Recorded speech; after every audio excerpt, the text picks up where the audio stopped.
Welcome back to West Coast Goldies. It's Monday, start of a new week, new video, and I thought we could start out the week by cleaning up our blue velvet shrimp tank a little bit.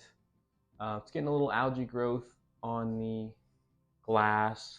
I'm going to use my scraper, and I'm going to show you how I do a water change on this tank because a lot of people have asked me how I do a water change without sucking up the shrimp. Uh, so I'll show you, but basically, I love this tank. It's called a Fluval Spec 5, I think. It's a 5 gallon, I believe, but this end portion right here is all a filter with a little pump and a heater.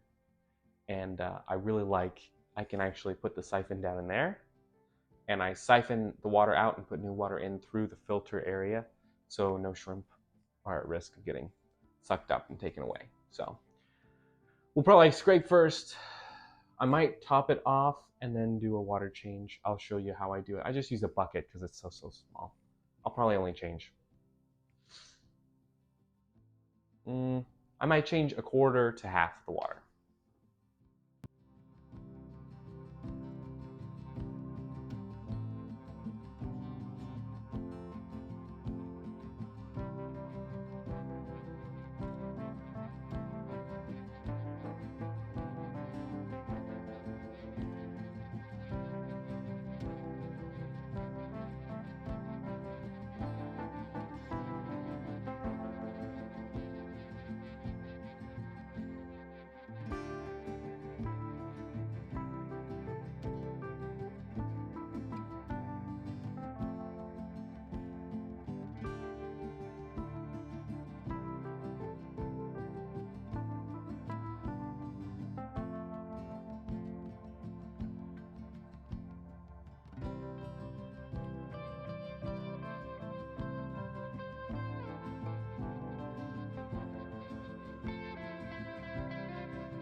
I really, the red plant, I still don't know how to pronounce it. Ludwigia, I think. It grows good, and then every time I mean, it grows good sometimes, and then other times it does bad. But like it's growing towards the top now, so I have to trim it and replant. and then the new one or the old one will sprout leaves. But I don't know. We gotta do what we gotta do. So let's take a little trimmy here. Snip. Oops. Snip. Okay.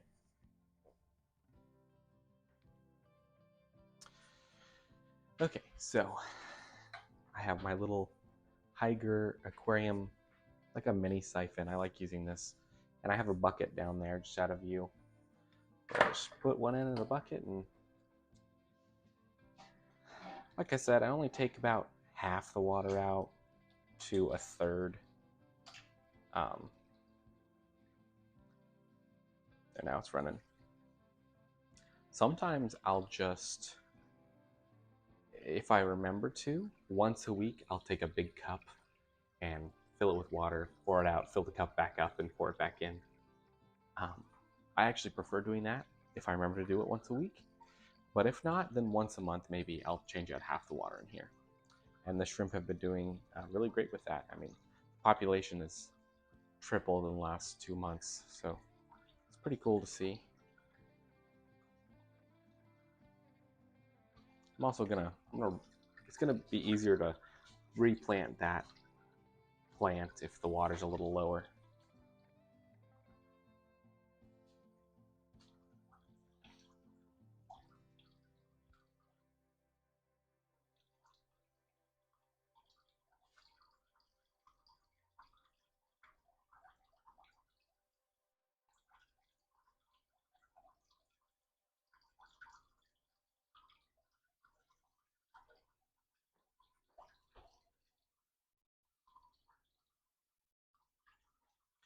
I'll take a little feel here to make sure I know what the temperature is. That's probably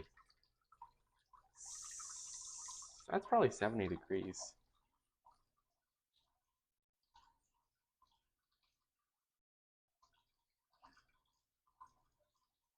All right, and I think that's enough.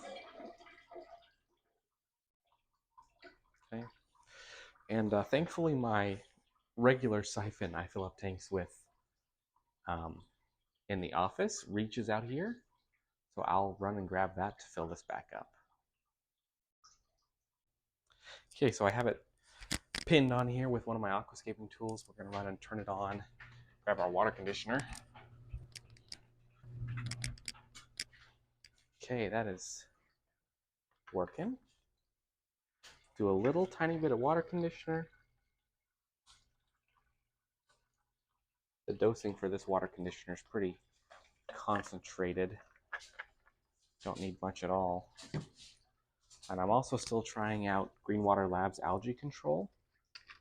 So we're gonna dose that in here too. Because you can always use less algae in a tank like this.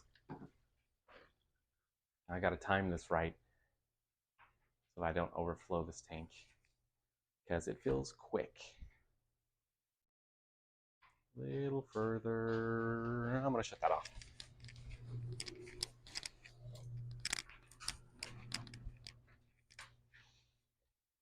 I think I want a little more than that.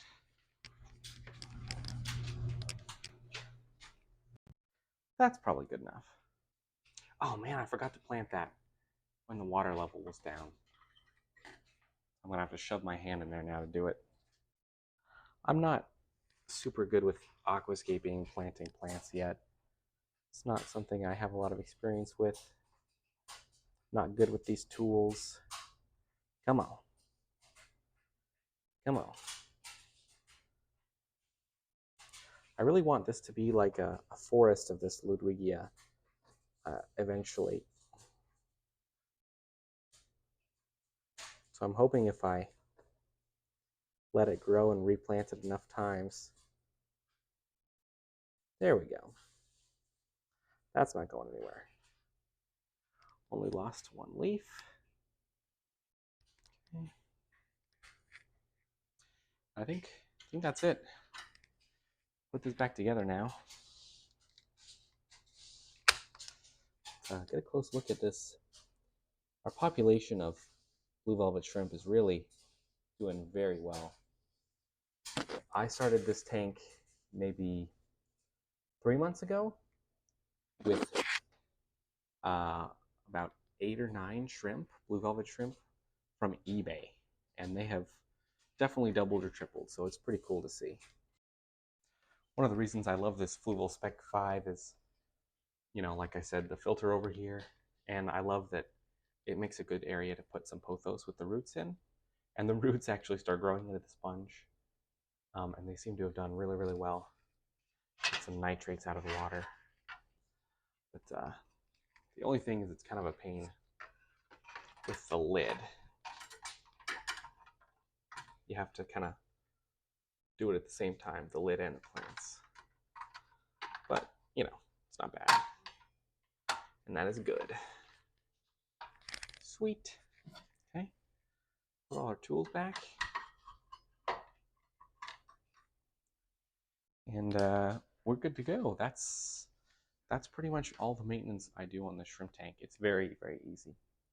I recommend this Fluval Spec 5 to anyone who's, looking to start a shrimp tank for the first time, or somehow betas have become controversial in a 5-gallon. But I know a lot of people will keep a beta in a 5-gallon. So if you're looking for a 5-gallon for a beta, this one's a super good option. There's just, I don't know, something about it. I love this setup. It's so all-in-one, and yet there's so many things you can customize. Like this is the lid that comes with it. This is an extra holder I bought for these tools, and I just cut the lid to fit this here. So it's not perfect, but it's pretty cool. I don't remember if I said anything about it, but I got this moss ball a couple weeks ago from a friend who was getting rid of their saltwater or the freshwater tank. And it's pretty sweet. The shrimp love it. As soon as I put it in, they started gathering on it and partying. So it's Sunday. Okay, before you're upset that I didn't film all week, I'm going to say it's partly not my fault. It really is my fault, but I'm going to say partly not my fault. Because I lost my phone this week, my fish phone, which is this one that I use to film fish stuff. I lost it, couldn't find it for several days. Thankfully, my wife found it in my laundry pile. So, it is my fault, but also I should have filmed more. But, when I was available to film, I couldn't find my phone. But I found it now, but it's Sunday night. But everybody needs water changes anyways. And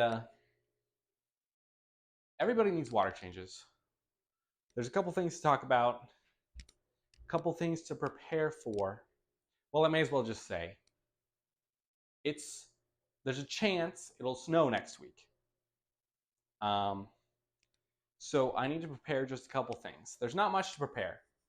The inside fish, if the power goes out because of snow or something, I use sponge filters. They all have check valves. Nothing will leak. There really shouldn't be any problems if the power goes out. Everything will just stop. I will stop feeding the fish if the power goes out. And there's no way it'll get cold enough to freeze in here. If it does, then there's going to be bigger problems than this. So I'm not worried about power going out, really. The pond, on the other hand, if it snows, if it snows and the power stays on, it should be fine. The pond fish were fine last year when it snowed. There's a lot of water movement. My small heater takes off just enough, takes the edge off the water temperature so it doesn't freeze along with the water movement.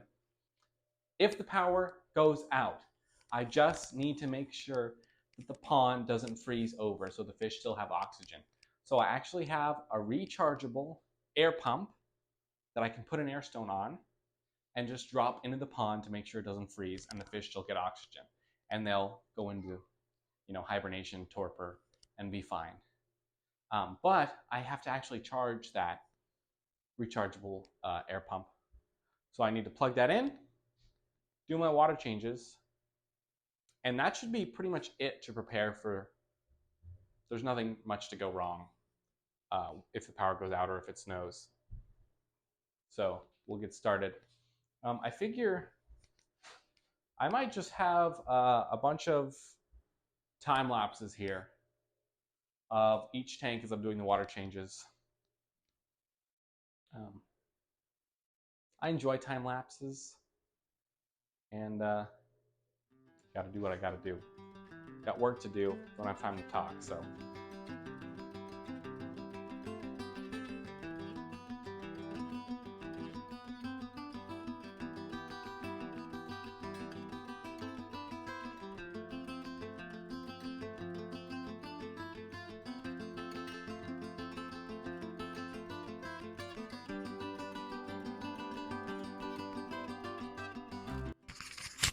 Also, if you're new here and you're concerned why I'm doing such a big water change, I pretty much always do 90% water changes on my goldfish tanks. I just like giving them more fresh water than less. And as long as you temperature match, I try to get within 5 degrees Fahrenheit with the new water. I haven't had any problems. You also have to have, consistent tap water for this though. If your tap water is iffy, or if it comes with a lot of nitrates, or the pH is always messed up or something, or the water hardness, you might have to change this. But here near Seattle, our water quality is pretty good. I can control the temperature really well from my sink I have it hooked up to, and so I do very large water changes for all my goldfish, usually once a week. So yeah.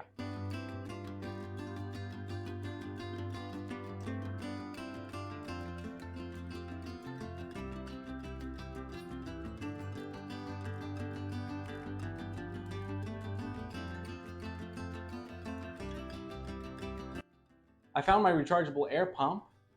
It has different levels and stuff, and it just charges, has a nice clip on the back. So I'm going to plug this in so it's fully charged, ready for next week to keep the pond from freezing over if it comes to that.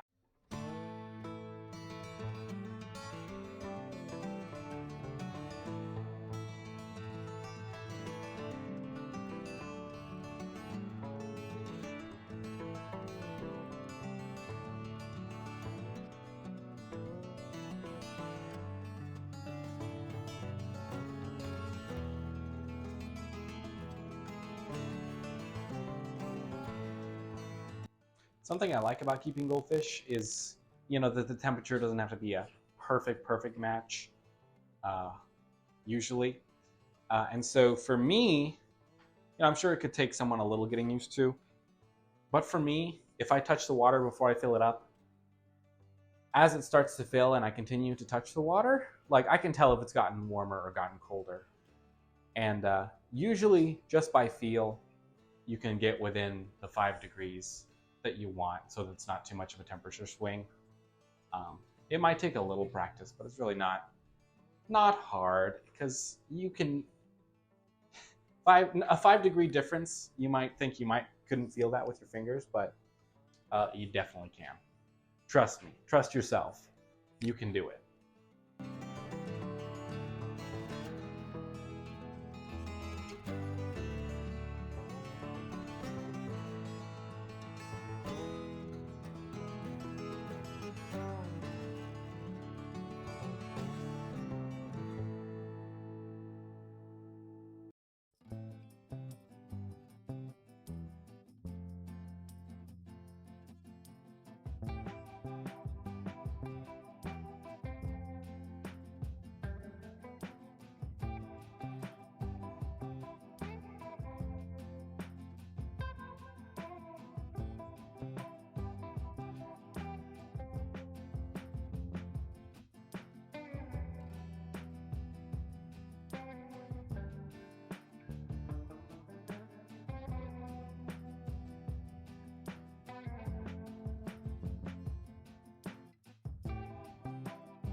That was funny. Almost forgot the time lapse was going and just went to bed. Let's check on the pondfish real quick. Got my twinkle lights on for the ambiance. Let's see. 51 degrees Fahrenheit. Everybody's doing pretty good. They're all hiding behind that moss. That moss, that Java moss is growing really, really well out here in the cold. So far, the Java moss is the only thing that I've been able to grow that will live in the cold in this pond, and also when this pond gets pretty hot in the summer. The Java moss is the only thing that will survive besides actual pond plants. So that's been interesting. It's definitely time to try to clean the front of the acrylic so we can see them better. But that's some cold water I'm gonna have to suffer through at some point. You know, I'll probably wait till it's snowing outside next week, hopefully, and that's the perfect time to stick my arm in this water and clean it. Not really, but that's probably what I'll end up doing anyways. So, also, in case you didn't notice, our green carpet algae is actually kind of growing pretty well. Sorry, there's bubbles on the glass, but you can see it's got a nice green fuzz. Breadstick enjoys it very, very much. Blubbles continues to be the same. I'm really surprised that Blubbles is not dead already, honestly. Because usually when a fish sits on the bottom, they'll get sores on them from laying against, the ground. It's not really good for their slime coat, and they'll get a sore or something. Breadstick, don't poop on Blubbles. Come on, don't be rude. But Blubbles doesn't have any sores. And when I feed the tank, I'm not afraid to put her down if she's sick and miserable. But she still swims around sometimes. And when I put food in the tank, she eats it. So we're just, and no sores on her body. So we're continuing course till something else changes. Breadstick's gonna sleep well close to Blubbles. That's very, very sweet. And everyone else is chilling, winding down for the night. Ooh, something I forgot about. I've been forgetting. I really want to try leaving the lights off of these two tanks and this one. Light's already off of that one. I want to really only leave the light on the carpet algae tank most days. But I keep forgetting to actually come and shut these lights off. Because the timer usually shuts them off at night, turns them on in the morning. But I want to try to see if it makes a difference on algae growth in these three tanks. Because right now they're on 12 hours a day. So there's no need for that. I'm going to shut off the lights on these two tanks and just let that one be controlled by the timer. And turn them on when I'm looking at them, of course. But that's pretty much it for this video.